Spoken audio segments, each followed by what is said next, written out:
Habari ya jioni kila mtu. This is Brother Benson Media, and I'm glad this evening to have my good friend and a panelist that we usually have our evening show, Mr. Miguda. Mr. Miguda, how are you doing, sir? I'm doing very fine. Uko How are salama? you? How are you?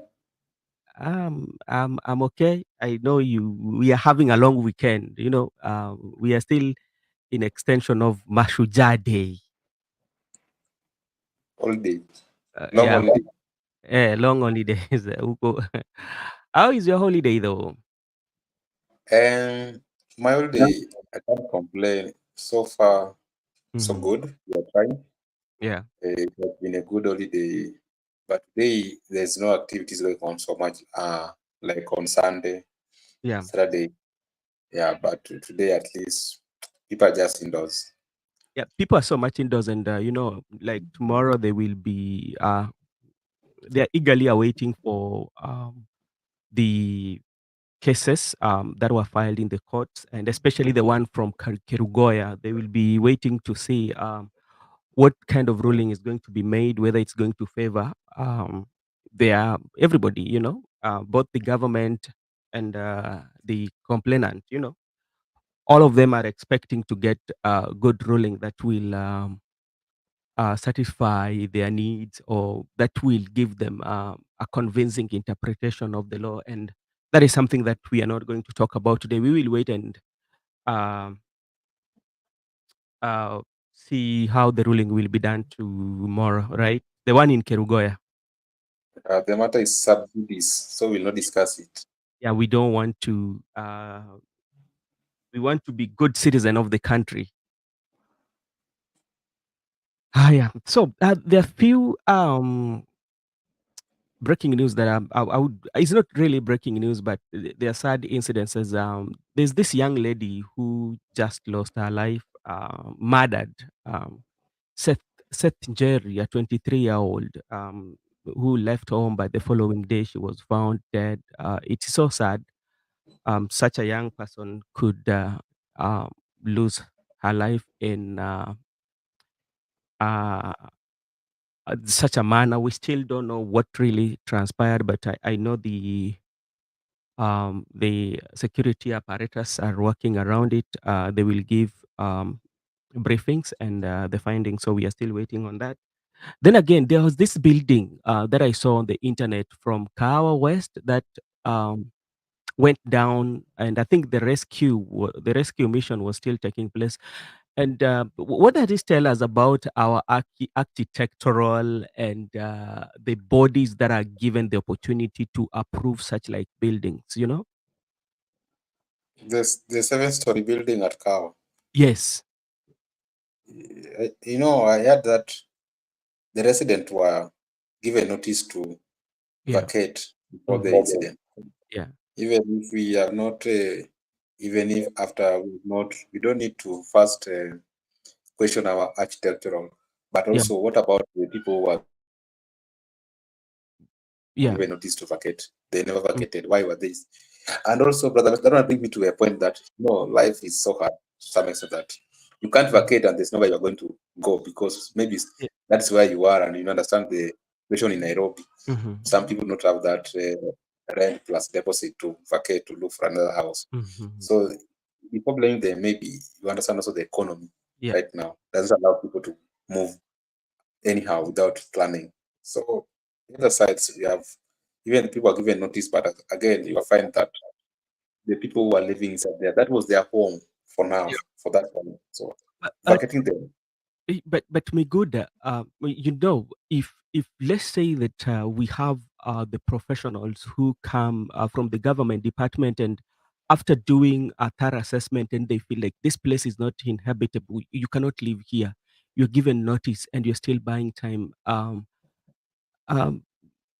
what does it tell about our people or everybody? Despite the fact that I agree with you in terms of the economy, and in terms of sometimes people do not have enough money to go and have another location for them to stay, but like life usually comes first, because remember, when you die, my friend, you're gone forever.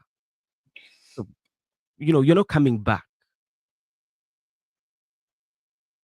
How about Yeah, yeah. It's true that when you die, you go forever. yeah, But you find also that is just one yeah, case, but you find that there are many cases, there are many instances whereby even right now in Nairobi, mhm, where people have been given notice to vacate, but how are you going to vacate? People are some people are just there are some people they have lived there even for like 2 years, so they don't see any danger. Yeah, mhm, the thing it is very normal. It can't collapse. But now they are risking their lives. The government also should, once they have given the citizens notice to vacate a certain story building, they mhm. should also find a solution. Not only giving notice, but there's a solution because they should be concerned. They should be responsible for more so the county government of Yes. the Nairobi county. They should find a place to relocate people if that thing will endanger their life. I think it falls in Kiambu County. Yeah, Kawa is in Kiambu or is in Nairobi? I think it is between Kiambu and Nairobi. I'm not that certain. Either Kiambu and Nairobi, they are in between. Okay. Is in the border. All right. Thank you so much. And we are joined again today. We have today. She's not a special guest. She has appeared in this channel for the many of our discussion. Welcome to the show and say hi to our viewers. Hi guys, my name is Nyawera. I'm not new to this show. I love this show and I'm looking forward to interact with you guys as well as discuss pertinent issues. Okay. Thank you very much for joining, and you are highly welcome. And we were just talking about the collapse building that was in Kawa West, and also we just Mm, mentioned of, a 23-year-old girl who left home. Then the following day, she was found murdered. So those are some mm. of the issues that we were just going to talk about, and you know. And before we go to our main discussion of today, I don't know. There's a noise from background from somebody. Makobura, Makobura, is that you? Ah, okay. There was we were getting some noise background from. So thank you so much again for joining. Today we want to discuss about what happened yesterday, because I know yesterday we had a Mashuja celebration, and the conversation now has really changed from the Mashuja of what happened, who is Masuja, to what happened yesterday about the deputy president, especially when he was leaving the office. I mean, when he was leaving the hospital, sorry about that, at Karen. And he spoke of so many things. Would I say spilling the beans, ranging from his attempt, somebody was trying to poison him 2 times, that is one. He also mentioned something about where his room was that was bagged. And when we talk about the bag of a room, it means that room might be having the accessories that can record, can videotape, anything that can um, have recording or an evidence. So we are trying to look at why was that one done, so that his room where he was could be under search. Was he under surveillance, and why should he, being the second in command? So those are some of the conversations that we want to have today. Want to give our hypotheses, and also when he was leaving the hospital, he had no security, and um, you know, and we also have a situation whereby the aides of the deputy president were given termination, or they were given compulsory leave, around 108 of them. And that one also we will have to look at, and look at how is the structure, the advisors of the deputy president or advisors of anybody that is in power, how are they being employed? Because we are now understanding that the majority of those were from his village, were they professionals? And those are some of the questions that we want to answer today. So my first question I want to give to our guest, the lady. Just tell us, when you saw the wife of the deputy president, impeached deputy president, was shedding tears, what does that one mean to you? First of all, it's very unfortunate with the sudden occurrence of the deputy being impeached.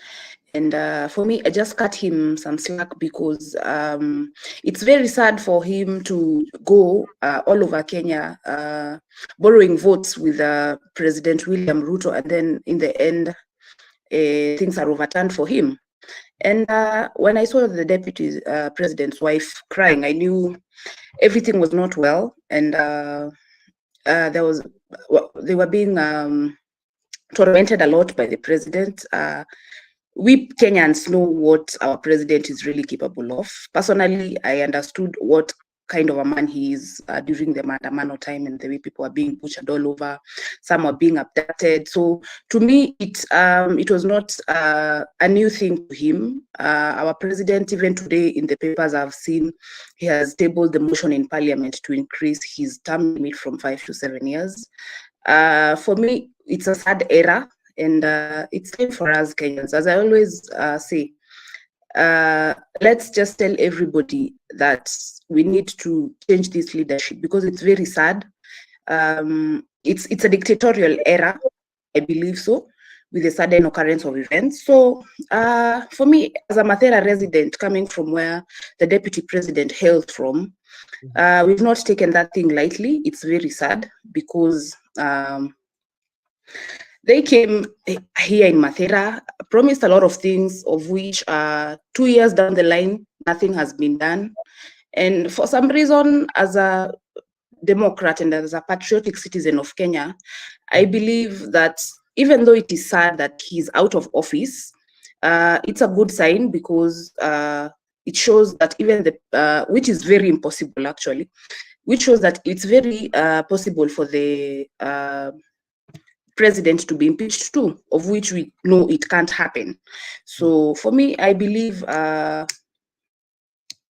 things are headed in the right direction, honestly, if we decide that we want change in 2027.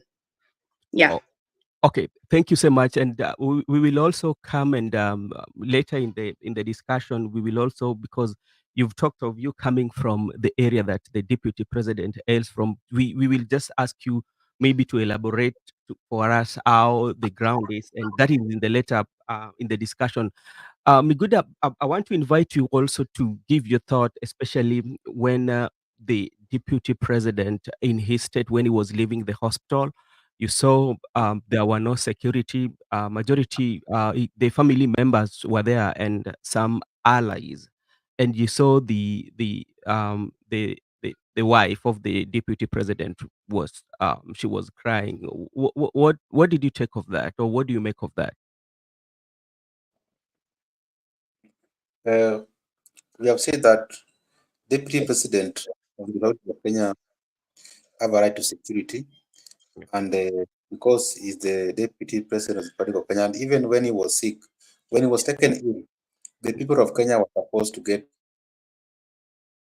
the breaking news from Mr. President. Mr. President ought to have called press conference and tell the people the illness of the Deputy President. So it's very unfortunate that he has not been handled like the Deputy President. Yeah. Since he was impeached from the Senate. They have mishandled him. That's what I can say. They have mishandled him. And you know, Deputy President Gachagua sits in the National Security Council. So when he's a member of the National Security Council, the deputy, he starts there and also consumes intelligence. So I do not know why they were putting for him surveillance, and it's one of them who also sits in the National Security Council and consumes intelligence. So there is no need of him being surveyed as if maybe he's a terrorist or maybe he's a criminal. If he can plan anything, of course, he will just use the same system to plan, or the same security apparatus. So there's no need of him being followed and being recorded left, right, and center. So if at all he was recorded and it is certain true, it means that it is contrary to the, you know, they have said that they have taken the oath of secrecy. That you cannot disclose anything that is in the National Security Council, or even when cabinet decides some policies, members of cabinet are not allowed to disclose it to the public. So that oath of secrecy also, to an extent, also I think they have that ought also protect deputy president from being recorded, from being video. So you cannot record a deputy president because that's you are interfering with his right of privacy. He has that right to privacy. Because even before he goes to that hotel, the people who are ahead of him, they have gone there and they have done checkup. So there was no need of you recording. By them saying that they were recording the deputy president, I think they were interfering with this right to privacy. You don't need to record him because he sits in the National Security Council and is privy to any intelligence, any security apparatus is privy to. So I think from the time he was impeached by the Senate up to yesterday when he was leaving Karen Hospital, he has been mishandled. It's not the way he should be handled as the deputy president of the Republic of Kenya. That's my take. I know my sister is also listening, and you talk of him being mishandled, and we saw how he said that the security were withdrawn. And remember, the same scenario we witnessed yesterday was also the same scenario that happened during the administration of the President Uhuru Kenyatta and William Ruto, where the security were not withdrawn but was scaled down. But in his case, you know, s- do you feel like the deputy president was not given any security officers, or maybe the security that he had was scaled down, or is it a politic play that usually happens with politicians? My friend I Moya. don't know. Mm, I don't know if it's a political play, but what I can say, mhm. the security were withdrawn, were not scaled down. When Yeah, Ruto security was scaled down, you saw there were AP, administrative police were at Karen yeah. when Ruto was the deputy president by then. But in this Mhm. case, there were no securities at Karen Hospital. Rigathi Gachagua drove, in fact, he drove out of the hospital with his personal car, and you saw there were no even people around. He was only with his family. So I think the security were not scaled down. They Yeah. were literally withdrawn. And you Mhm. have also seen the notice that members of his staff has been given compulsory leave, all of Yeah. them to go home. So it means even the cars they were using, the securities who are with the members of the staff have also been recalled. So he has no security as we are talking to right now. There is no security that is with the Rigathi Gachagua, the deputy president of the Republic of Kenya. So the security of Rigathi Gachagua were withdrawn. Okay, thank you so much. My sister, what can you say about that? For me, I believe what Deputy President Rigathi is facing is nothing compared to what Ruto faced during the Uhuru era. In the Uhuru era, yes, they had differences, but Uhuru still stuck with the guy until his term was over. So I believe Rigathi has been humiliated. He has been cornered to the core maximum. We saw a scenario where he said he was poisoned 3 times or twice. We saw a scenario where he begged the president to spare him and his family. When somebody reaches that limit, it's a bit over the edge. So I believe he has been humiliated to the very, very maximum, and a very sad state of affair. Yeah. Okay, thank you so much. One of our viewers, Douglas Kibong, is asking to define the word impeach. Maybe if any of our panelists would define that, then does it say that the Gachagua stand in impeach in Senate? So this is what is happening. To Miguda, this is your area now. Impeached. I think we have discussed about it here. Douglas was absent that day. So Yeah. you need to come on every day so that you can learn many things. No. So Okay, go ahead. impeach from the historical perspective of it is that it can be traced back into the United Kingdom, the Great Britain during the. I think what Douglas is asking for us, if we define the word impeached, yeah, then does he still stand impeached in the Senate? Okay, I think as per the process of the impeachment, that from initiation from National Assembly and the impeachment which is being done by the Senate, regarding Gachagua stand impeached because there is no court has objected the impeachment process. I think. Is there any court? Is there any order that has objected impeachment? So if No. there's there's no court objection. So as things stand, the constitutional requirement, the purpose of impeachment, Rigathi Gachagua is impeached. That's why we are referring to him as impeached deputy president. He's impeached, but there is still battle in the court. He can move to court to challenge that impeachment. But as things stand, he's impeached. Impeached means that he has been impeachment in this case means that he has been removed in the office through constitutional process because there are three ways he can come out of that office. If he dies, and in this case he's not dead, and we have heard that they were trying to assassinate him, and they were also asking him to resign. If he resigns, he can be out of that office. But if he cannot die and he cannot resign, the third one is impeachment. So they can use impeachment constitutionally. You remove him from that office lawfully, not unlawfully. So you can use that process lawfully to remove him out of the office. That is the process of impeachment. That's how I can define to the our viewer. So it's just removing him from the office lawfully without violating the constitution, because the constitution is the one which has put him in that office. Okay, but now, as it stands, the process, only the process that has been kind of like been stopped for review. As it stands now, he has the right to move to court because he felt that there was no right to fair hearing at the Senate. So he's challenging the process. So he can challenge the process in the court of law, but the process is done and dusted as per the constitution. That the impeachment process should go through the parliament. So once it's done and you are a chief person, you have that right to go to court to challenge the process, whether it was legal, whether it was valid or not valid. So it's in court to challenge the process that there was no fair hearing, there was no public participation. So it is the court to again go and interpret was that was there a fair hearing to the deputy president during the impeachment process. But as things stand right now, is an impeached deputy president. Okay, thank you so much. And today we wanted just to look at the so civilian Gachagua need a security escort. That is what he is asking.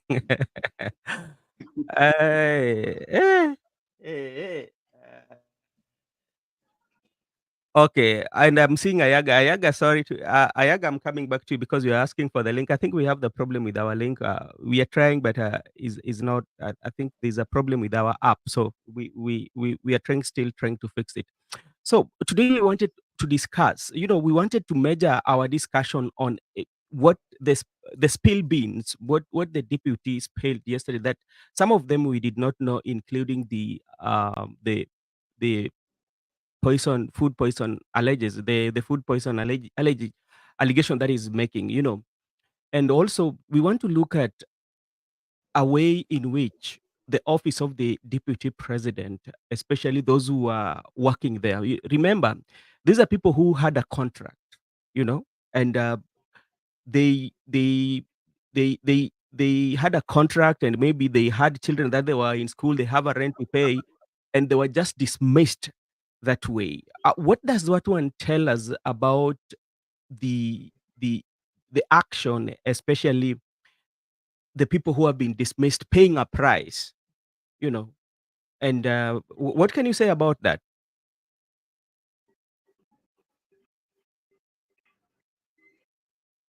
Mwesh? Oh, okay. Sorry, guys. For me, what I can say about that is, for me, it was just a clear reflection of how ruthless our variable president is. And it's a sad state of affair because you can imagine the economical crisis that will cause. These families have children that they are paying school fees for. These families need to put food on the table for their kids. And it's really sad and it's really unfortunate because it's not justifiable. And also, I'm also questioning the legality of his impeachment because to me, the way things they were just done within a nick of time, it's really questionable, and I'm really curious to see if the court will the rulings of the court after everything, because we can expect a certain turn of events, but for me, when I gauge, it's highly unlikely to just carry on with the new president nominee. Because for me now, I believe Kenya is already a corrupt state. That's why we still linger as a third world country. Yeah, it's just a sad state of affairs that they were sent on compulsory leave by the president. Yeah, and it will have a lot of repercussions. Yeah. Because from what I get, from the records I get, it's about 1,500 people who are working for the office of the deputy president. Even here in Mathera, combined, there were about 1,500 families. So you can imagine the impulsive effect it has economically on them. Personally, I also have a friend who worked for the deputy president, and now she's just stranded. She's wondering, how she will survive. And yeah, it's just a sad state of affair for me. So, I want us to give it a wide thinking and forget about how it has happened. And remember when the deputy president was coming in an office, they say there was no money in the all the money. They did not have money. The country was bankrupt. That is what was said. And if you look at the numbers that are working, and you look at their portfolios, the assistants, and this one gives a reflection of the leadership, especially in our country. Even right now, if we can take a cross check in the president office, the same thing will replicate itself in majority of the offices, where you have so many assistants with titles that sometimes, to me, it doesn't make sense. And what does this one reflect about our country in terms of minimization of expenses, or maximization of expenses, especially with the political class? That is one. Then secondly, in those political class, the people who are employed, 99% of them, they are from a particular area. This is something that is witnessed not only in the office of the deputy president. This is witnessed in the office of also the office of the governors, the office of the members of parliament. You tend to employ the people who are coming, who are very close to you. It's not all about the professionalism in it, but it's about the people who are very close to you. So, Miguda, you will go first, then she will pick it up from where you've left. In my view, even if they wanted to do justice, they should have not do justice selectively to an individual or to the office of the deputy president. They ought to have done justice to each and every institution or each and every office. Because if they target one office, because it is true, you have said that you find that most of the people who are employed at the office of the deputy president, most of them are from people from his tribe, particularly from his region.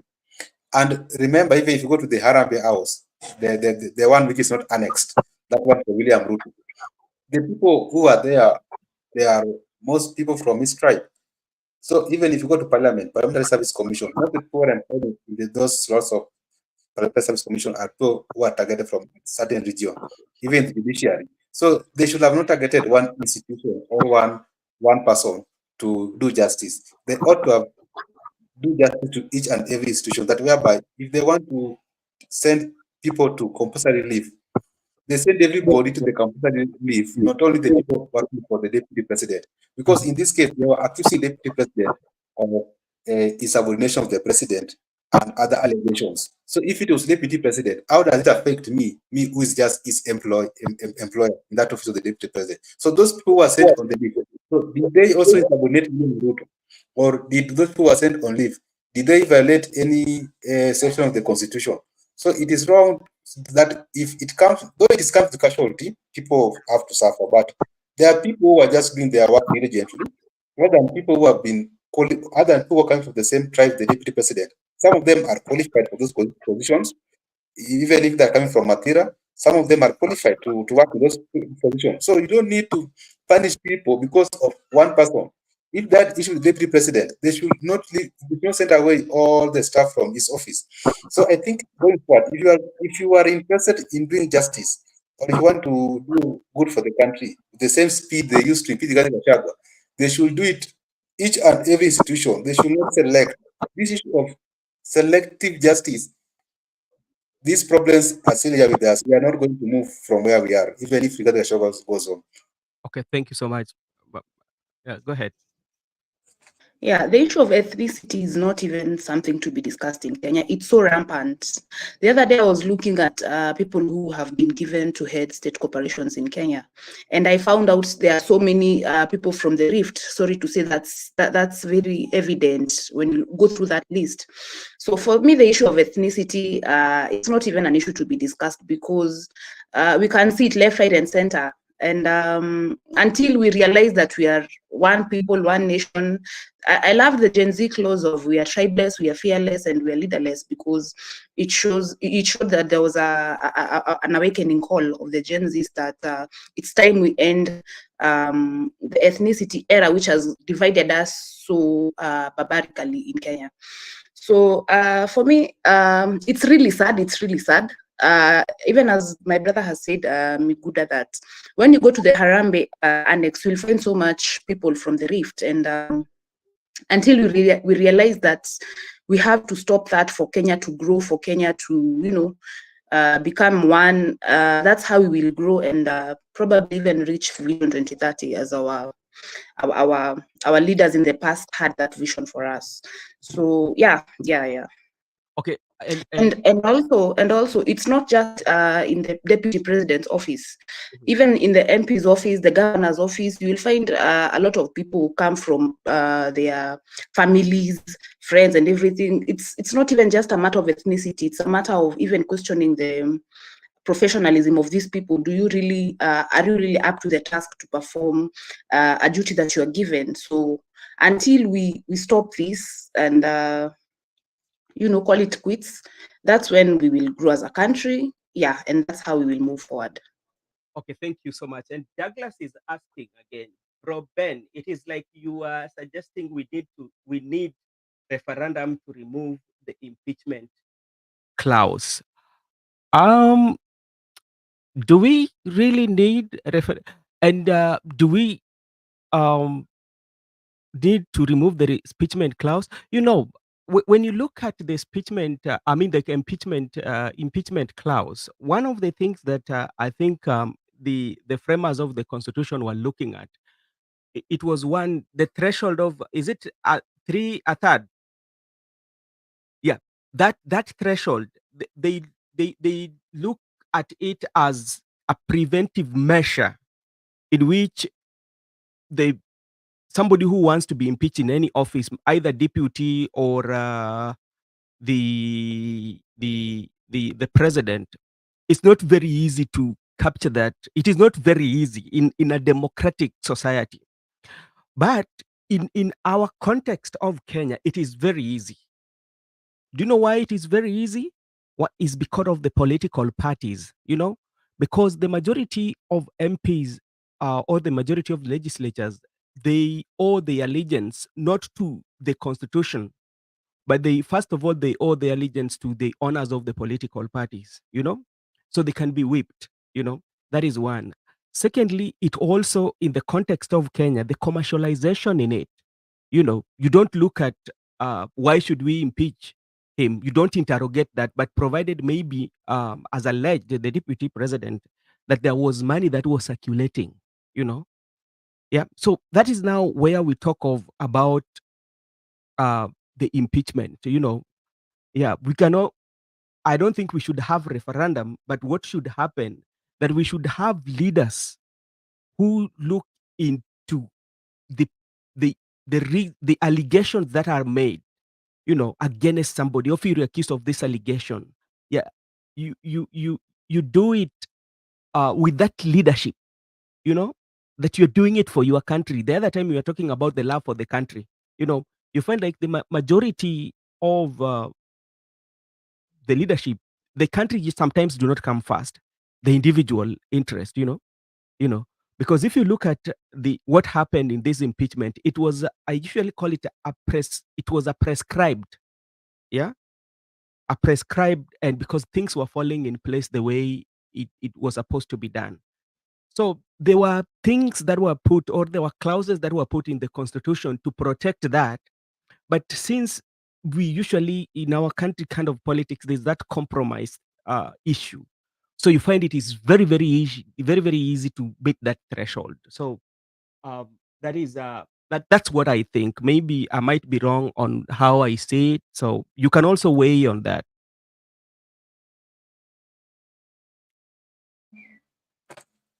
I think right now, what's happening, the dispensation of this Constitution of 2010, since the impeachment initiation begins, the jury is out there to give determination and decide after the process will be dealt with and concluded conclusively.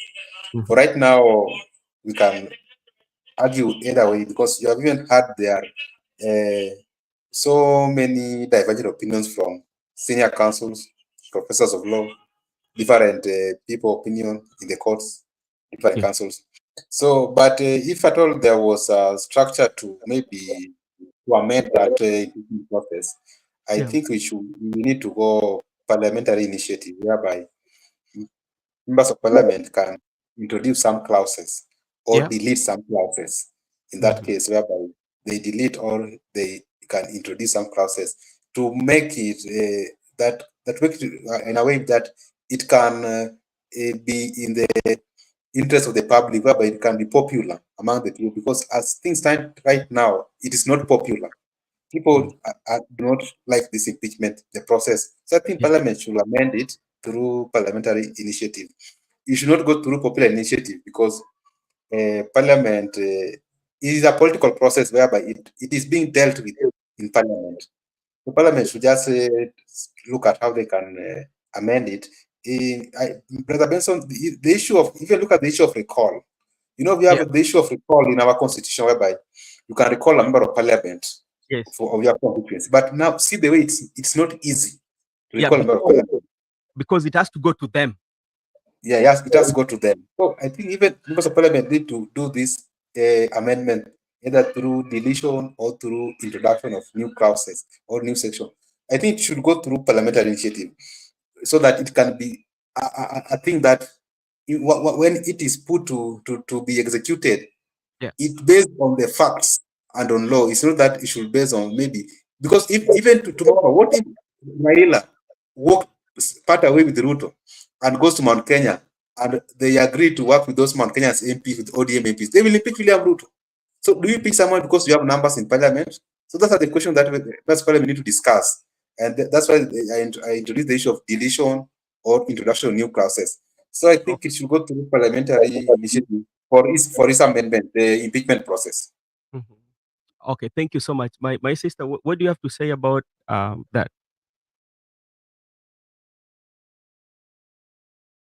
Unmute. Sorry.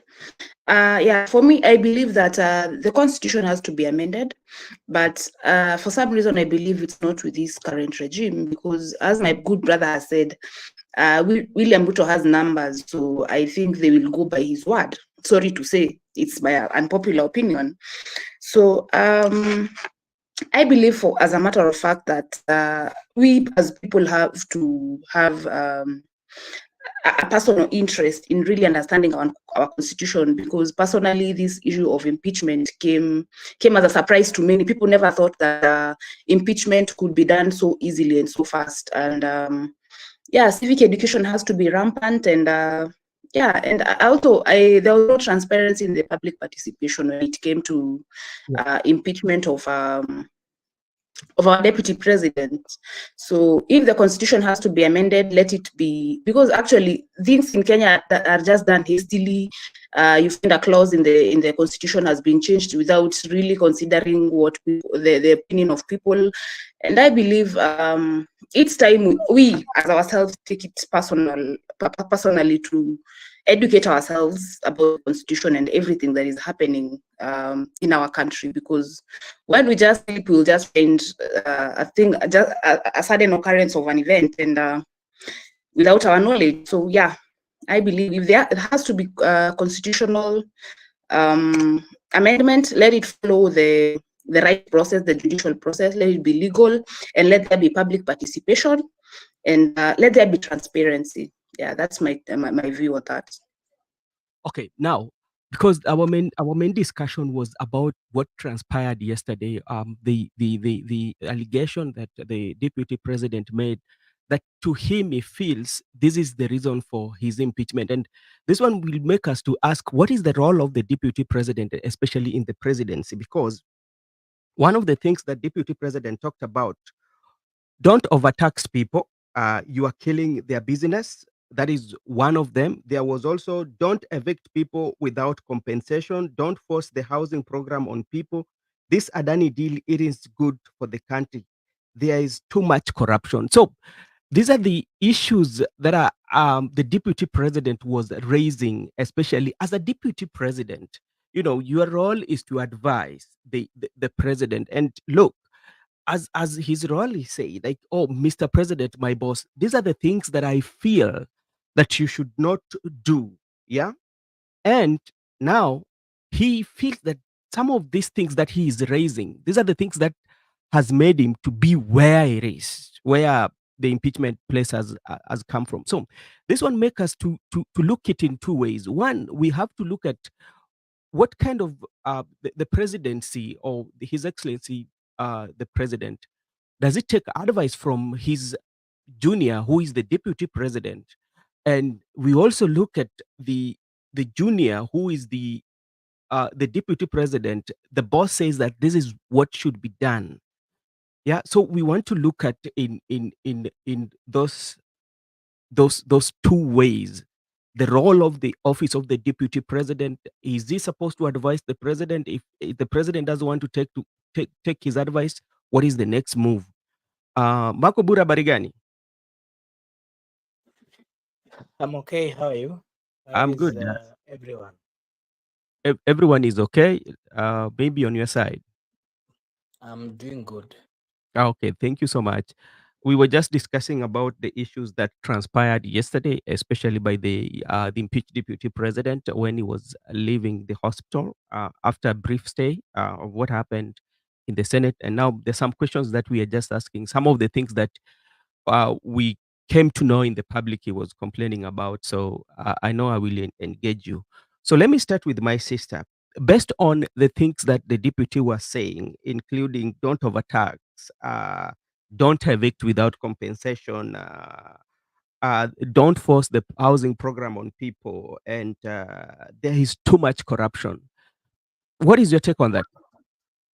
My take on that is, yes, you've done well to ask us the role of the deputy president. Majorly, from what I understand, is he is to advise the president, and also the president should consider his, his view, his opinions. And from what I see as a citizen of Kenya, what the deputy president was tabling and what he was accused of and what he says he did, so that was what led to his impeachment. Those are two contrasting things. And I for sure will take his aspect of the things he said he did, so that which led to his impeachment. The story of corruption, it's so rampant in Kenya. We see it daily on a daily basis. The story of overtaxation, it's so it has affected Kenya very bad, and in a major way. The story of Adani, we could see even the other day people are going in the streets, and we don't want our airport to be leased for 30 years to benefit a particular person or a particular organization, because that is public property and it belongs to the citizens of Kenya. The issue of those houses, those people are promised a lump sum of 10,000 so that they could run their lives the way they used to run, and cater for their basic needs. That is a promise which was never delivered. As usual, our president, we know him for saying and not delivering. So for me, the president was a man of the people. He's a truthful man, as he said. And it's so sad that somebody can be taken down for being empathetic to the public. It's so sad. And I believe if it's really what led to his impeachment, it's quite unfair. It's quite inhuman. And yeah, it raises eyebrows to us as Kenyans of the kind of president we have and the kind of leadership we have. Okay, thank you Because so much. that was the right thing to do. All right, thank you so much. Yeah. Makobura, what is your take when you look at the role of the deputy president in our current constitution, and based on what the deputy president was raising to the president? Indeed, if you ask many Kenyans or majority of Kenyan population, some of the things that he was raising are very genuine, you know. But now, what is his role? What is his role, and what should the president do? Okay. I don't know whether you can hear me. Yes. Okay. First, I want to say that I heard my sister here and Guda talking about the impeachment and how the deputy president was handled. I totally agree with them. It is true that someone at the level of the deputy president was not supposed to be treated in the manner that he was treated. Currently, we are having so many. Kalonzo is a former vice president. Raila was once a former prime minister. We are still having Uhuru, former president. We had the late Moi. We had the late Kenyatta. We had the late Kibaki. You know, the wife of Kenyatta is still being paid by the state, still being taken care of by the state. When we come to Kibaki is also still being it's still being taken. As much as he's not there, there's so many things that the government still does for his family. When we come to Uhuru Kenyatta, the same. Kalonzo Musyoka, still the same. Even the cabinet secretaries who are also still benefiting from the government. I think he had served as the deputy president and is still the deputy president of the Republic of Kenya because we are simply waiting for the courts to give way forward. But I think is security being withdrawn, that was inhuman from the part of the president and all those people who takes care of the security of the deputy president. But one thing that we also know is that such instructions cannot come without the knowledge of the president. So this is something that was planned by the president and is fully aware of. The comments that he said, the pressure that he had and all those things that he said, partly may believe some of them are true, but some of them maybe was just trying to seek sympathy from the people. But the truth is, for someone to be impeached, someone at the level of the deputy president, and if we maybe try to analyze the circumstances that led them to this presidency, these were true buddies, they were true friends. And as a people or as a citizen of the Republic of Kenya, I think we are somehow worried because we are wondering what would have led to the disagreement that the two had. And from where we sit as the citizens of the Republic of Kenya, we see a possibility that the issues could be some of them. Corruption, making deals, which actually would have made them have the differences. So about the treatment, that was not fair at all. And then you've asked a question about the role of the deputy president. Mm-hmm.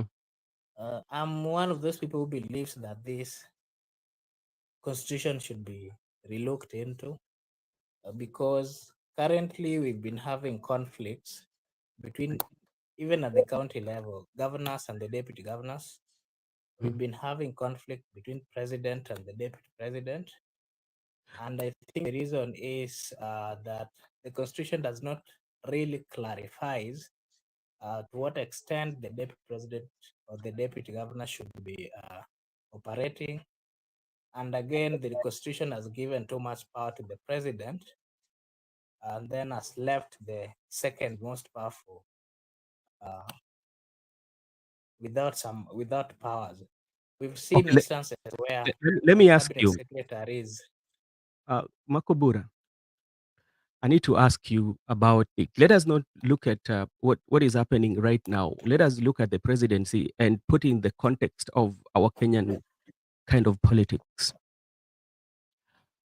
And you look at the constitution. I don't think the constitution might be having a problem. Where we have a problem, where we have a problem is the nature of our politics. That's where we have a problem. And I would want to give you, because look at even in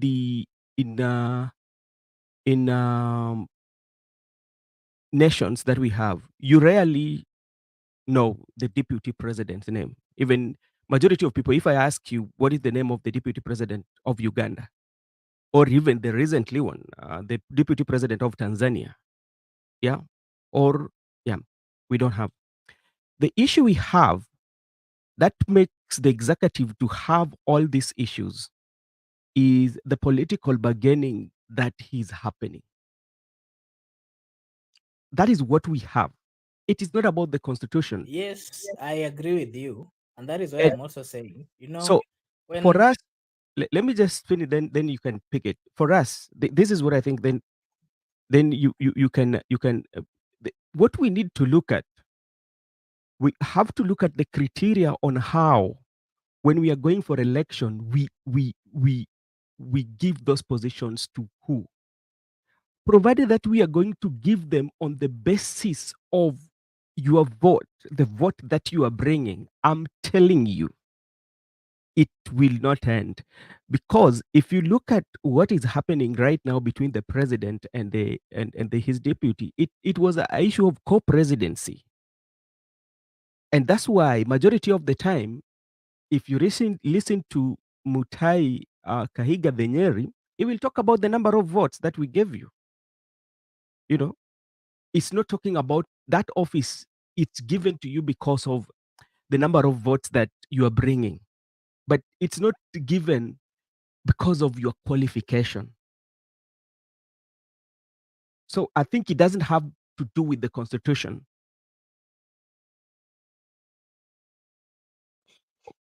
okay, I agree with you. But I also wanted to say something. Yeah. When these people came, normally when the president, the deputy, and the president, whenever they come together to have this discussion of forming power, what we always see is that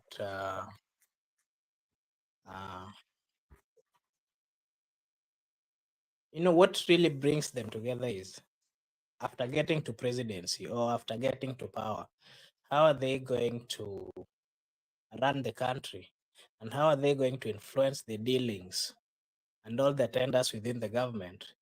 And that is where we've been having a problem. You see, most of the time when these people come to power, the deputy, the people who came for the deputy position, they always believe that they have power to influence to influence issues to do with the tender and the rest. Like in this case of Rigathi and Ruto, Rigathi believed that he was going to have power to an extent that he would be influencing things to do with the tender. But then when he was given that post of deputy and the president nominated the cabinet secretaries, all the instructions has been coming from the president.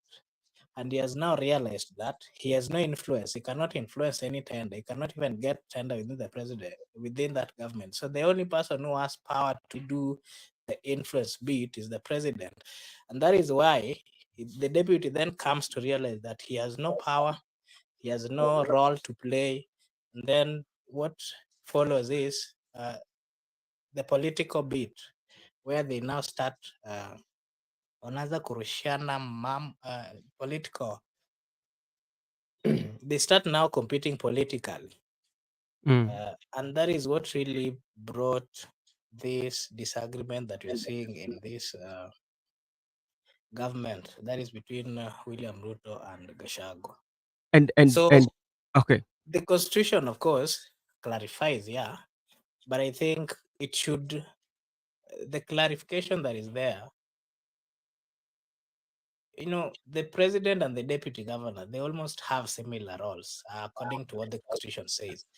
And we've seen counties running without deputy governors. So meaning even in the national level, we can even run, the country can be run by the president even without the deputy president.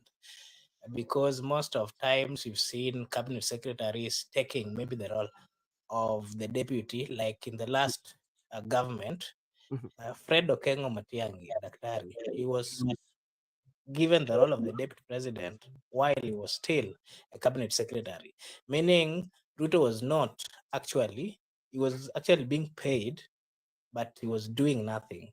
So that I think clarifies that the role of the deputy president, as much as it is there to help the president and to do all those things,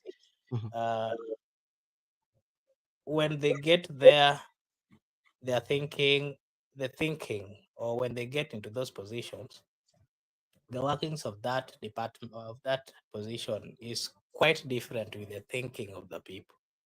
Okay, thank you so much. And there's a place that I also want to engage you. And Miguda, you'll come in. You say that during those period, the deputy president was paid and doing nothing. Yeah, that is not true.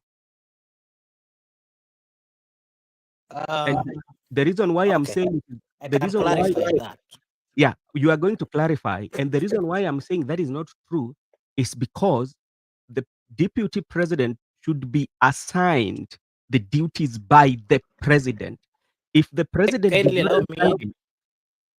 me 1 minute, I log out and then come in. I'm having a problem with my sound. I can't clearly hear you. Let me log out and come back kindly. Okay, thank you so much. Okay. Miguda. Yes, I can hear you very clearly. I think, okay, Makubura has a problem with the, our sister is also here. Thank you so much for coming back. And I just wanted to engage about the office of the deputy president, because the reason why we should look at this office of the deputy president and with the deputy of for the governors, because these two people are hostage. They're the kind, I call them the hostage position. The reason why I say they are hostage position, because when we go to county levels, when deputy president, they've always have issues, yeah, in the name of, sometimes when it comes to even to tenders, because it's all about tender, the president cannot allow him to have tender. Sometimes the president does not allow him to appoint anybody apart from those who are working in his office. So if you try to challenge the authority, or if you try to challenge your boss, what comes is about the president, the governor, or maybe talking with the members of the assemblies, and they take you off on some created charges. That's why I'm thinking that it kind of like it's a hostage position. So that's why I'm asking you, how can changing the constitution make it not to be a hostage position?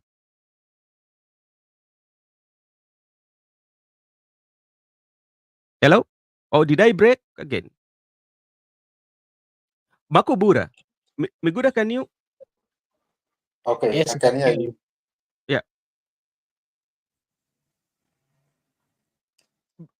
On the issue that Makobura was saying that the deputy president was working, and he was being paid.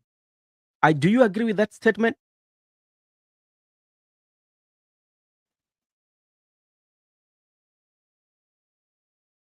You are mute, Migoda.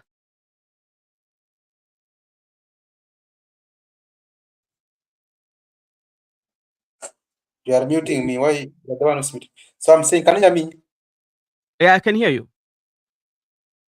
Makobura was saying that he was paid because he was working. He was paid but not working. It depends on how Makobura was viewing it, but me, I believe that he was paid because he was the deputy president of the Republic of Kenya and is entitled to that. And whether he was, but he was working, not that he was not working, because there is even assignment which were assigned to him by Mr. President as per the executive order that he was in charge of coffee, tea, and dairy milk. There was some assignment, and he was even No. Okay, not about the DP, because what we are saying here is something that is a replication of what really transpired in even the early administration of the president Uhuru Muigai Kenyatta, where deputy president, the president then had a very divergent view, and he used even to criticize. And Makubura was talking about the executive order that put in place that gave Okengo Matiang'i to act as the prime. So that's why Makubura was saying this, like the deputy president, he was being paid but not working, so he was paying for free. So that's why then I asked him, his role is that he should only do what the president assigned him to do. The president did not assign him any duty. I think he was being paid and he was working. You don't need to work because you have received an executive order from the president. Because as per the constitution, you are the principal assistant to the president. You are simply a spare wheel. In case of anything, you are the president as we wait for other things to take place. So the fact, when this power was devolved, power was given to the president, it was given to the governor, it was given to the court, parliament, but power was not given to the deputy president. That's the problem. The deputy president does not have power. That's why you have seen it can be mishandled anyhow because you do not have power. So it's just a simple assistant, principal assistant to the president. He, in areas where there's no president, he stands out as the representative of the president. So he doesn't need to be given an executive order for him to be paid. Even with the executive order or not executive order, he's going to be paid because the deputy president of the Republic of Kenya. Okay, Makobura, can you clarify that?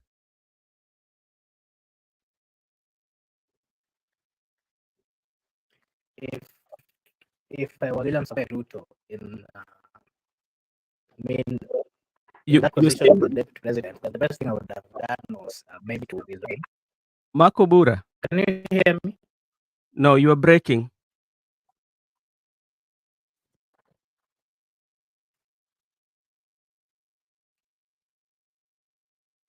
Am I clear now? You are still breaking, brother. Okay, as you fix your issue, let me see what is saying. Matiang'i said clerk to the president. Oh, he said to Ruto. Did he say that? And Miguda, and this also, when the position of a deputy president, especially when you fall out with the president, there's this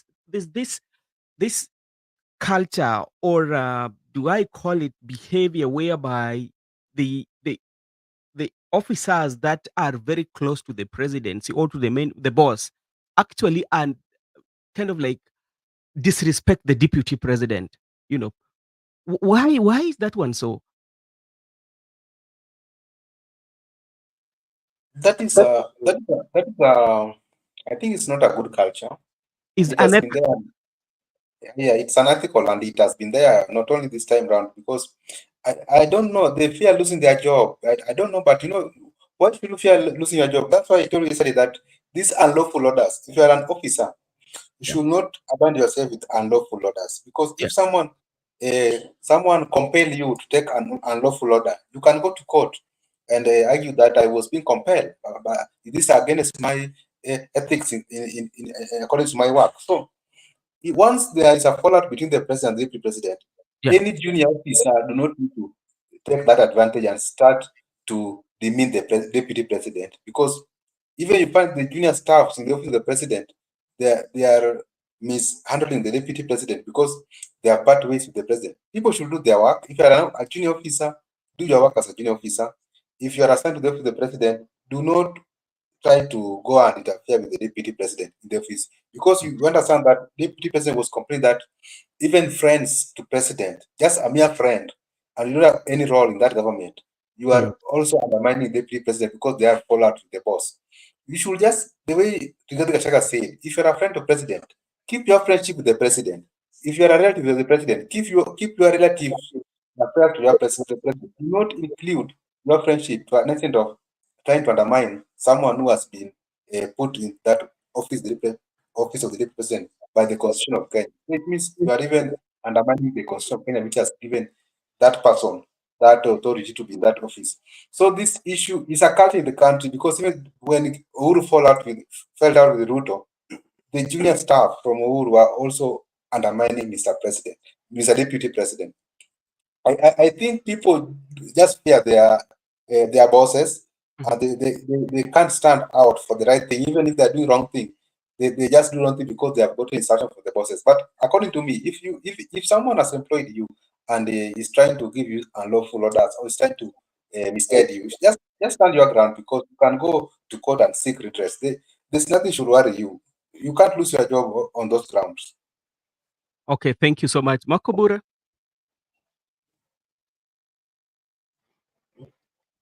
Yes, Park, I don't know whether now I'm clear. Yep. Okay, yeah. So you were saying that the deputy president, I was saying that the deputy president would not, I mean, William Samoei Ruto, while he was serving as the deputy president, at some point, he was actually doing nothing in that government, but he was being paid. People would argue that he was still the substantive, I mean, deputy president, which I don't really sipingi hiyo, lakini nasema as if he was a good leader, the best thing he would have done was to resign so that he would leave that position for someone else, because the president, the person they were elected with, they were not having, I mean, they were not agreeing on ways of on how they would run the country. So that automatically meant that the president was running the country alone. And if you can remember, the president had delegated the the work which was supposed to be done by the deputy to a cabinet secretary. Yeah. So that is what I meant. But now, why to him okay, because they had divergence view, and that one because like even if you can look, he was also pushing the policy of another political party that is required by him in a personal capacity, that okay, I do not now share the vision and the value of this political party, so it is that time that I need to resign. Yeah, but he did not do that. But now, and what transpired and is what now again we are witnessing, do you also would suggest that now, because like there's a disagreement between the deputy president and the president and the impeached deputy president, that he should resign? Yes, I would advocate for people resigning when they feel they're not comfortable to continue working with the people that they're supposed to work with. But again, this case looks a little bit different. What makes it so much different? The difference here is, from my view, the accusations that we've seen, these are accusations which are politically sponsored. The accusations which are the leader of that political party. If you remember keenly, in the last government, you know, Ruto was being accused of going against the policies of the government, True. which in many instances he did. In this case, as much as Gachagua was doing the same, yes, but at least most of times he would come out and say that this is the stand of the government and this is what we are doing. Among the accusations that is being given, remember, William Samoei Ruto was not being accused of being tribal and such kind of things. So Okay. the accusations that we are currently seeing now are so much different from what we used in the last government. And that is why we're saying if this political class, the political class are truthful, Mm. and the president, Your then sound, you are breaking. You are breaking, Makobura. You are breaking. I don't know what the problem is. Check your net. Maybe your internet might be having a problem. And let me answer Douglas Kibogong, bro Ben, poisoning idea. Do you buy it? That is allegation. But when you look at the political field, such like poisoning have really been part of the politics. Remember what happened to George Saitoti. You know, there was a time that if you go to the history of Kenya, there was also a time when George Saitoti was of the same that his food was poison until I don't think people believed until then the late President Moi came and talked about it and that it reflected. And if you're very keen enough, during the same time, there was also a rumor, especially in the paper of Star during the day the dates that the deputy president, the impeached deputy president is mentioning, there was also in the column in the Star where I was talking about the poisoning issue, and they did not, but they talk of I think let me see whether I can. I don't know where I have it. They were talking of somebody who feels he cannot drink the tea with the boss he was fearing for his life. You know, so it is something that is usually especially in politics. Remember that even in Russia, there was a time the president was accused of the food poisoning and all that to poison somebody. So this is just allegation. So I think the apparatus, the, the police or the security apparatus can take that one. But what he's saying about the bag and all that, there's something that to me, when it comes to the bag, his room, I think Migoda might be wrong, but I think they were might looking at something. There must be something that is deeper in it than what we think on the surface. Because to an extent whereby the second in command would be under surveillance, so there must be something. Or in types of politics, we might look it in terms of power struggle. That could be one of the assumption. You know, that's what I think.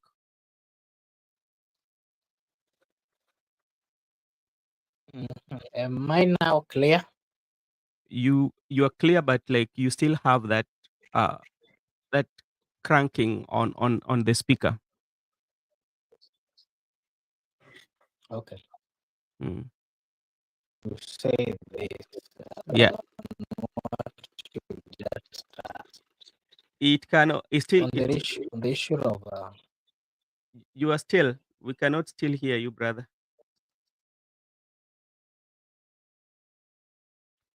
Now, Miguda, let's come about the issue of trust because the, the the issue of trust is one of the um, reasons also that the deputy president was talking about, where the deputy say that he trusted the president so much, and if you also listen to the Linturi talking about the same trust.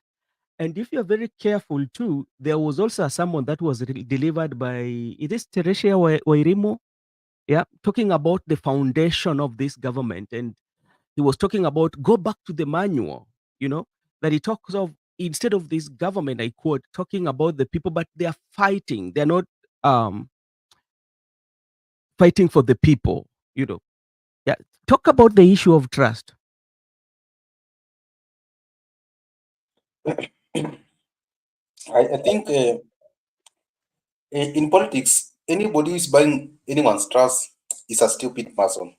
Because before you engage into any contractual, more or formal agreement with any person, you must Yeah. look at the background of that person or the Mhm. history of that person. So Mhm. you cannot say that he trusted William Ruto to an extent that there was no MOU between him and William Ruto. But you know the history of William Ruto very well. When William Ruto fall away with Raila Odinga, William Ruto go to an extent of supporting Uhuru Kenyatta to an extent that Kibaki was going home. Then Mhm. he gave the people of Kenya another candidate from Mount Kenya for the sake of his difference with Raila. Mhm. Similarly, Moi never trusted Ruto, and Moi never wanted Ruto close to him. So this is a person who has, in his past, people whom he has been with do not trust him. So you are coming to tell us that you trusted William Ruto to an extent that you never wrote any MOU. So sometimes I blame Rigathi Gachagua because Rigathi Gachagua knew very well that William Ruto does not keep his friends. And William Ruto, even Jirongo has told us, time with that number, that William Ruto is not forgiving. And Jirongo was his buddy. Those YK92, they were together. So someone who was his buddy at his youthful time has confirmed to you that this guy does not forgive, is not forgiving, and he does not keep his friends. Then you are saying you trusted him to an that there was no any formal agreement between you and him when you wanted to share power. And you know what power is. It means this person, maybe if it's not insane, is also a greedy person. Why am I saying that he's a greedy person? Gachagua, when he knew that his interest was being served, that he was going to be the deputy president, Yeah. he sacrificed, even he never wrote any MOU because he was going to be the deputy president. Mhm. Now, when he's being cast away or through impeachment, he's now telling people that I trusted him. I never knew that it was. So the question is, if Ruto now reinstate him to be the deputy president, so Yeah. William Ruto will be a saint. It means that whenever his interest is being served, he does not call out for the public. He does not call out for any sympathy.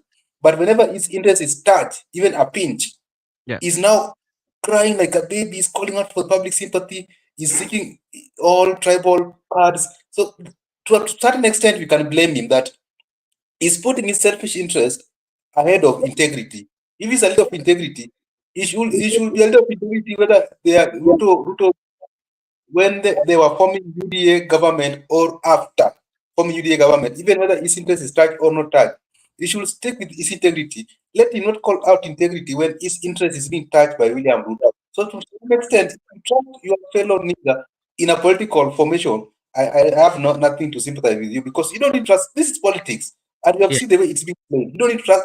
There's no trust in politics. The only thing which is constant in politics is betrayal and interest. Provided the interest is served, you are okay.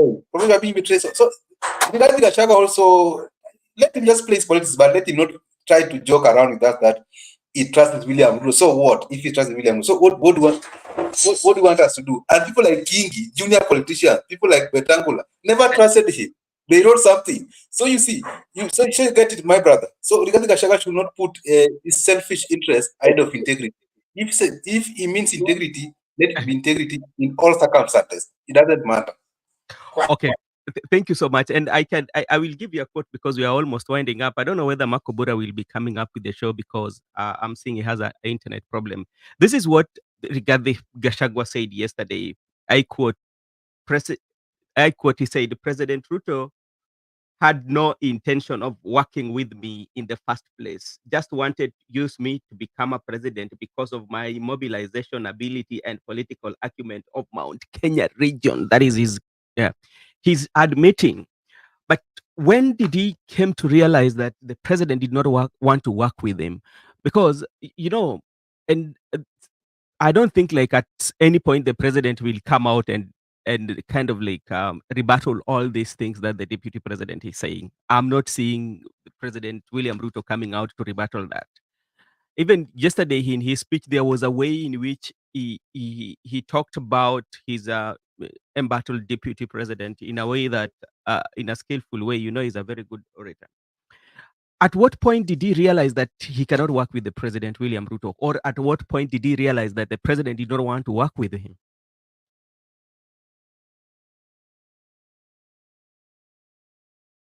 Hello? Brother Benson, even we are sympathizing with Rigiji, of course we can sympathize with him because the way he's being humiliated as the deputy president of the Republic of Kenya. Yeah. You can come in as Kenyans to sympathize with him, that because next time you never know, maybe you can be the deputy president or any person, but you don't expect that when you're in that position, people will handle you the way it's being handled. No one will like it to be handled the way it's being handled. So we can try to criticize the process because one day you never know. Maybe your friend, yourself, or you are any one of you can be that position, and you don't expect it to be treated the same way it just been treated. But also we have to agree with Rigathi Gachagua on one thing, that even Mythical Inturi. So if Mythical Inturi could have not been fired in the cabinet, he could have still trusted Mr. William Ruto. These are big men, and they can't lie to us that we trusted him.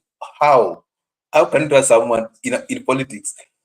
So Rigathi Gachagua and Mythical Inturi, they're playing the gallery, I can say that one. And let me be specific, the issue of him saying that he was being poisoned at Nyeri with Kikuyu Council of Elders.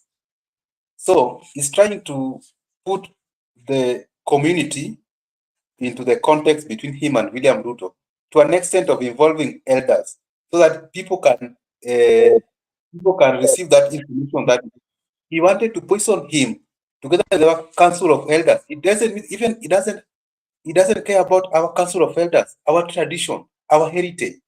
This man is so vicious. And you have heard our panelist who was here, Nyawira. Nyawira put it categorically that because Nyawira she's on the ground at Matera, and she has said that people are not happy. People are in a somber mood. And the reason could be, if you go to Nyanza or Rift Valley or Coastal, people are happy. So that's why we are saying that in this country, there's regions whereby you can sympathize with Rigathi Gachagua or can say that Rigathi Gachagua was speaking rubbish, but that statement, there are people who received it, and to an extent that they have sympathized with him already, and they have put William Ruto on notice. So that's how this country works. For instance, let me give you an example. Yeah.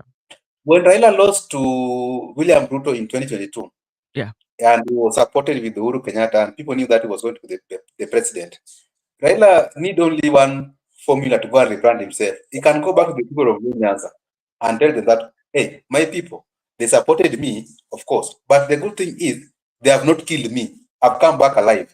So if they could have killed me, it could be miserable. You know how people will receive that information? Oh, Baba is alive. They have not killed him. Oh, it is good to betray him, but keep him safe for us. Do not kill him. So, but that is just a narrative you are playing with the gallery. So, Gachagua, people might think that he was speaking rubbish, or he was saying things that do not actualize relate with the current impeachment process. But in the real sense, the people from his backyard have felt him, and they have sympathized with him, and you have confirmed in this your YouTube channel that one of the residents at Mathira has told that the ground is mourning. Yeah, I wanted to know more about ground, but unfortunately she dropped. There was also a problem with her internet. And thank you so much, Robert Njoroge. Justice for Gachagua. That is what Njoroge is saying. We agree with you because here your opinion counts. The only place that, to me, the problem I have, or how I view it, even Mr. Kindiki, or the Kindiki becoming a deputy president, I don't have a problem with that. Or the impeached deputy president getting out of his office, I don't have a problem with that. The problem that I have is the process, the process and the way, if indeed, if indeed actually all the allegations that was leveled against him were true, but it could have been done in a systematic way, in which respect the process and respect even the person, and respect the office. It's not going to be him today. the following day it will be somebody. And that is something that somebody was saying, that even the likes of Kimani Ichung'wah should, in terms of politics, because politics changes so much immediately. Today is the deputy president, Rigathi Gachagua, is in the choking board. Is choking board now. He is doing. The next time, it will be you. Yeah, because if you look at the politics, Rigathi Gachagua was being made the Mount Kenya kingpin. And how was he being made? Uh, the president really trusted in him. Yeah. And he did all that from the first time where he started to mess up. The misstep that he had attacking the first family, that was very wrong. And I think he regretted it big time. It's very wrong. Yeah. And remember, the people who were attacking the Kimani Chungwa was in the line. Him and Kimani Chungwa. You know how they used to talk about the first family. Now, the person who is attacking the deputy president is Kimani Chungwa. Yeah. So that's how politics is. So the process, yeah. How? And another thing, if to talk about the regionalism,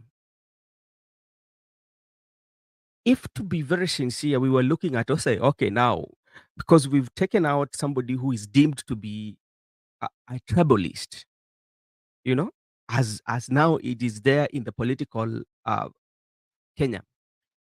Could it be fair enough if we were looking for somebody to replace him? We could have gone for Ogiek family because they have the least votes in Kenya. That one could have said, now, we are good. We have a representation. What do you think about that before you wind up? Before you wind up, you have before you go to Ogiek community. Yeah. Me personally, I knew that if at all William Ruto was genuine, yeah, or was doing this impeachment, he could have nominated someone who is not currently holding any position in the government. Yeah. Because Kindiki is a CS for Interior. Why do you want to promote him and already serving a docket? So it means he's not even genuine, he's not even honest. He just want to do his deal. So he want to decide for the people whom he want to work with, whom he does not want to work. It's either you work with me or you walk out. If you can't work with me, you must walk out. The government and that he is the only one who can confront William Ruto in the entire cabinet. The president, this is wrong. So it means Mr. President do not want anyone who can question him, his movement, and that is a sign of a dictator. That's how dictators emerge, and that's how they flourish. So the issue of Kimani Ichung'wah being used to attack Rigathi Gachagua, same Rigathi Gachagua were used together with Kimani Ichung'wah and Didi Nyoro to attack Uhuru Kenyatta. But Didi Nyoro has taken a back step. And today, Kimani Ichung'wah is being used to attack Rigathi Gachagua. I'm sympathizing with Kimani Ichung'wah. I do not know how he wants to end with his political career. But now he's a young man or a young person to the extent whereby he need to look ahead. He doesn't need to look at. You do not need to engage in the war between President and Rigathi Gachagua. You ought to have left Rigathi Gachagua and William to settle out their wars alone. Look at people like Didi Nyoro. Didi Nyoro has taken a step back because he's young and he's a promising leader and he knows what he wants. So he has put the interests of the community ahead of his own interests. Kimani Ichung'wah has put his interests ahead of the interests of the community. Because now, Didi Nyoro has gone silent in this war. And the very way Kimani Ichung'wah is being used to attack Rigathi Gachagua, William Ruto will use another person to deal with Kimani Ichung'wah the very, very way he's dealing with Rigathi Gachagua. Because let me quote Professor Aman Manyora. Yes. Aman Manyora said that during the French Revolution, there was a person who invented the guillotine machine. That machine which was being used to kill people at the Paris, the famous Paris razor. So when that person, when people were okay, Laban. Hi, brother Benson. Hi, Laban. Where are you at? Niambie maisha yako iko aje? Laban is saying the deputy president is through nomination, is not through selection. Okay, that's opinion counts. Mr. Miguda, what's happening? Okay, seemingly we've lost Miguda. He has a internet issue.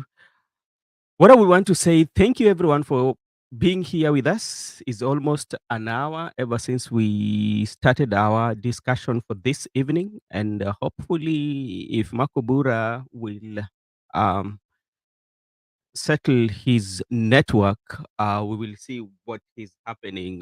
So let's say Laban anasema nini? Laban anasema the president is the appointing authority to the cabinet. That is true, but remember, in the cabinet of the uh, uh, as per our constitution, is only the deputy president and president who are allowed to become the members of a political party. So if he appoints Kithure Kindiki, and uh, the laws in Kenya says, like, especially if you're a state officer, you should not be a member of any political parties. And the reason I think behind this is because you are going to serve everybody. You are going to serve every Kenyan. So that is, I think, what the law says. So that is something that tomorrow we are waiting for the interpretation, especially on those aspects from Kerugoya Court. Miguda, what happened? You just dropped, my friend. Technical problem. So let me. Okay. No, wait. There's something here that you need to answer. What is Laban? Laban is asking something like the deputy president is through nomination. Nomination is not through selection. You agree with that? But yeah, he is nominated. No one has said he's selected, unless someone has said it. Oh no, He's it's through, just, yeah, yeah, it's he's just through nomination. then there's also the president is the appointing authority to the cabinet. Yeah, that's true. But now, does it? He appoints the president, but does he approve? President, the person who has the prerogative, the only person who can appoint the cabinet, the only person is the president. Yeah. Then the parliament has that role to approve. It's parliament to approve. Okay, thank you. Laban is still here. He's saying, as for now, the appointment of Opio and I resigned before assuming office. I think Opio and I resigned at the position they were holding in ODM, but I don't think they resigned as ODM live members. I don't think so. They did not. I think Laban is asking you the position of minority leader. Or as the minority. The position of minority. I think he's asking about the minority, whether he resigned from being minority leader in the house. Yeah, he did. Minority leader is appointed by the party that has the majority. So it's the prerogative of the party to decide who becomes the minority, right? It's like they can have their caucus and decide, okay, today we are going to have the minority. So that is what is there. What is Kibong saying? Let me see here with me, my friend Douglas. Douglas is saying even president is a member of UDA. Yes. So what is happening is here, my Douglas, in the cabinet, or the only two people that are allowed to have state office, because both the president and the deputy president, those are state offices. The law allows them to be a member of a political party. Any other person who works as yes or no, the law does not require, should not be a member, any member. They should not, let's say that they should not have allegiance to any political party. Because they are state officers, you're supposed to serve all Kenyans depending on the political party they are affiliated to. So that is, oh, me good, am I wrong? You're right. You are very right. The president and the deputy president are the only ones in the cabinet who should be having a political party membership. But the rest of the cabinet, once they are elected, they choose being members of those political party because they are servant to the republic, not to their political affiliations. Yeah. That's how. But what the confusion is, Yeah. the confusion always is, these cabinet secretaries, they do not resign formally into their parties. Yeah, that's what happened because Yeah.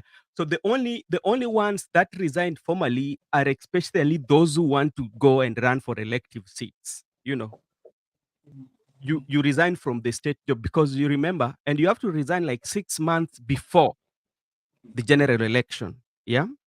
But what usually happens, and this one comes to us, it comes to the leadership and the leadership of the country, and how the leadership or any other person obey the law, the rule of law.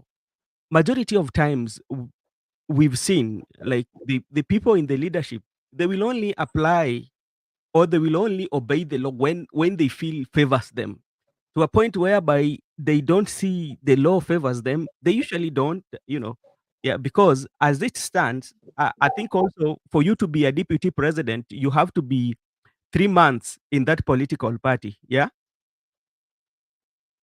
Yeah, for you to be in that. So we are asking, when did the the the the interior cabinet, CS Kindiki, resign as a member of UDA to become a state servant? Then the same time, within the period of his appointment, he became a member of UDA. Because we know prior he was a member of UDA, but when he was appointed to be a state officer, he ought to have resigned from UDA to become a live member.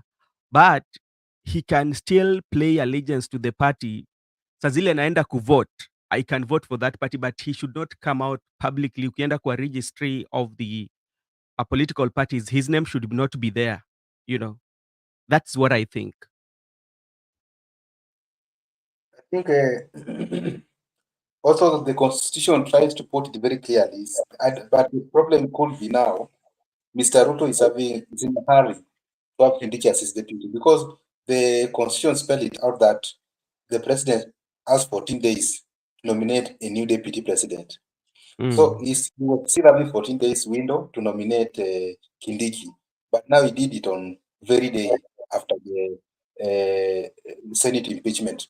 So if he could have that 14 days, maybe these all court processes could have been completed. The ones who are seeking for conservatory orders, the ones who are seeking for nomination of Kindiki, they could have been had within these 14 days.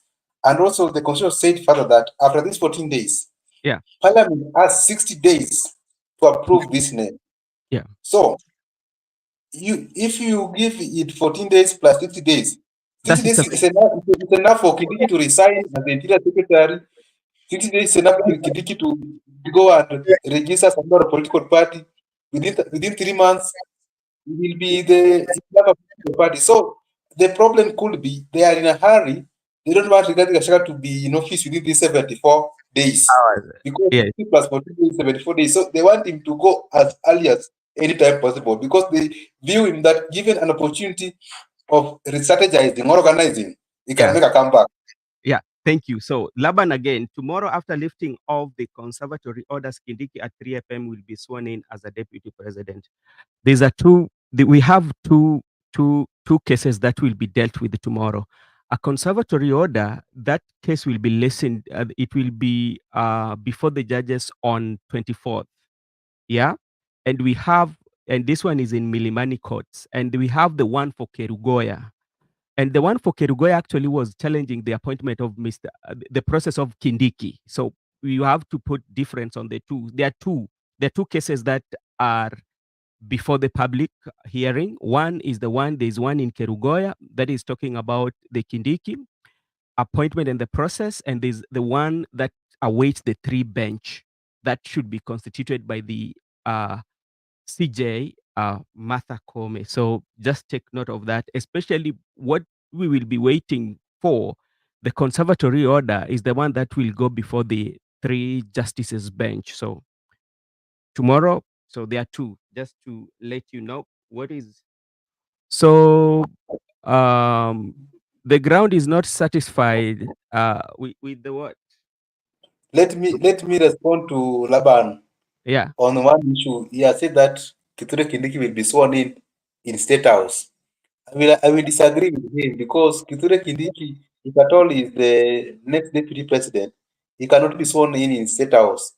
The Public. deputy president is just like the president. He's being sworn in the public place, and that Yeah. public place is the presence of Chief Justice Yes. and with the Registrar of Judiciary as the person who is administering that oath. Yeah. Because deputy president is just the president in waiting in case of anything. So we cannot swear him in State House. He must do for him the ceremony we are doing for the president. So if at all he is confirmed as the next deputy president-elect, he will be sworn in a public place, the presence of Chief Justice, Registrar of Judiciary as the person who is administering that oath. Okay, Robert Joroge says again, the ground is not satisfied by the will. It is true, but you know, this is a political processes, and the political processes is done by the members of parliament. So, yeah, so what we need to do is you as a voter, wait them on the ballot in 2027 and give them a lesson. That is what is happening. So who to wait surely? So I think what is happening is the much awaited one will be the conservatory order that it will be going before the three bench. That one will be the one that will be determining everything. Laban is asking another question here. Already we have the position. We can't have uh, two deputy presidents. Yes, this is what is happening. The reason why we do not have two deputy presidents, one, Rigathi Gachagua is still the deputy president by law because there was a conservatory order. Because the process of impeachment is not yet over. The process of impeachment will end immediately the Kindiki is confirmed and sworn in. That is what I understand. That is the completion of everything. But as we stand today, the process of impeachment was put on hold by the judge. So it means Kindiki was just appointed and confirmed by the the the the president. I mean by the parliament, but he has not taken the oath of office to be the deputy president. So right now he's not the deputy president, but he has been approved. We still have Rigathi Gachagua as the deputy president with the conservatory order from the courts. That is what I understand, Mr. Miguda. Maybe your part. Mr. Gachagua, is the deputy president impeached? Impeached. Yeah, that one must be taken very on a heavy light. Is the Marco, deputy president impeached? Number two, your internet is okay. Okay, so let me. You can still answer those questions as I leave. he is the deputy president, but impeached. Kithure Kindiki is the deputy president elect or designate, but is not the deputy president because he has not taken any out of office. So it's just the deputy president elect pending court processes. Rigathi Gachagua is the deputy president impeached pending court processes.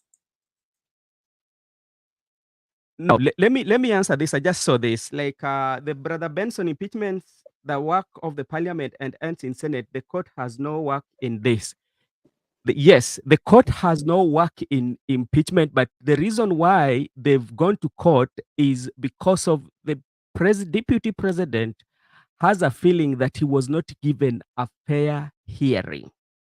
That's why the court comes in. Now is seeking for, now we are going for the legislation. Not legislation, but judicial, sorry, because this was a political process. Now we are coming to interpretation of the law. And that's why it has to go to the judiciary to interpret and give the verdict. So that is why the court now comes in. They are going to interpret and see if was it true that the deputy president was not given a fair hearing, or Miguda, am I wrong? Laban is just saying the impeachment process is a parliamentary process. Yeah. But if you feel that the process was unfair, you have that right to move to court. Now the deputy president is in court to challenge the process of impeachment.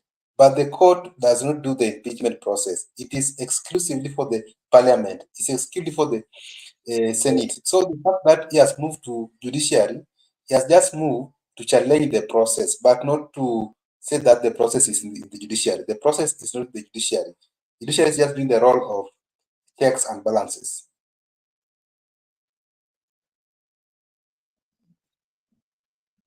Okay. Can you hear me?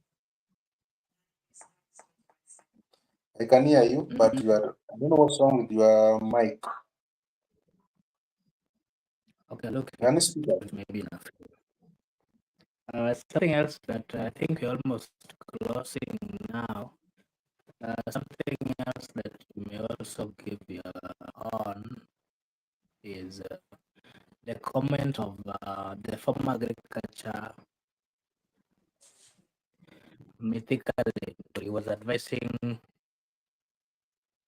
Kiki that do not trust the president, and if they are getting into any argument, you should ensure that they sign somewhere they have witnesses. Maybe your comment and then we close. I think you are breaking. I can't even hear you very clearly. But about the issue of mythically into responding to Mr. President, that they trusted him. We have tackled it, Marco Buddha. We talked about it.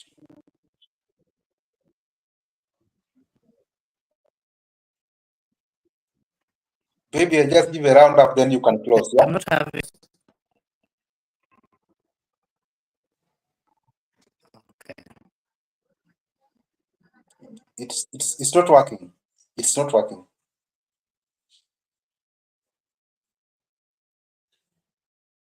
So maybe I give a round up, then we close. I give a round up, then we close. Marco Buddha, can you hear me? Okay, so to our viewers and Kenyans who are here and abroad, this is Brother Benson Media YouTube channel. Here, your opinion count. We are very grateful for your services, for viewing, sharing the video, also giving us your likes, your comments, thumbs up. Let us meet here next time, same place, so we can give our views on the current governance of the country and the current political dispensations as times goes by. See you next time. Bye-bye wherever you are.